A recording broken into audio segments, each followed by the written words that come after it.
এটা নাম্বাৰ আছিলে মোৰ কণ্টেক্ট লিষ্টত।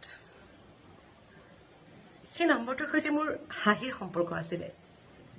মোবাইলৰ স্ক্ৰীণত যেতিয়া সেই নাম্বাৰটো দেখোঁ, গম নোপোৱাকৈ মুখত হাঁহি এটা আহি যায়। ৰাতিপুৱা শুই উঠাৰ পৰা ৰাতি শোৱালৈকে বহুবাৰ মোৰ খবৰ লয়। আজি সেই নাম্বাৰ মোৰ কণ্টেক্ট লিষ্টত নাই, কিন্তু মোৰ মনত আছে। সময় বহুত আগবাঢ়িছে, তেওঁ আগবাঢ়িছে, ময়ো আগবাঢ়িছোঁ।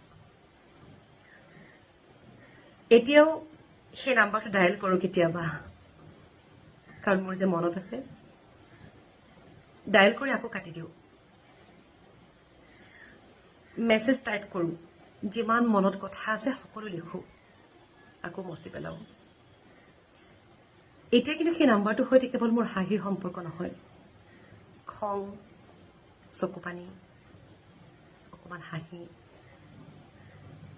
সকলো মিহলি এটা অনুভৱ।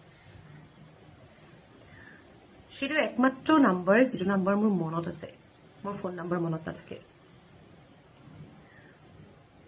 সম্পৰ্ক কিছুমান এনেকুৱাই, শেষ হৈ যায় কিন্তু শেষ নহয়।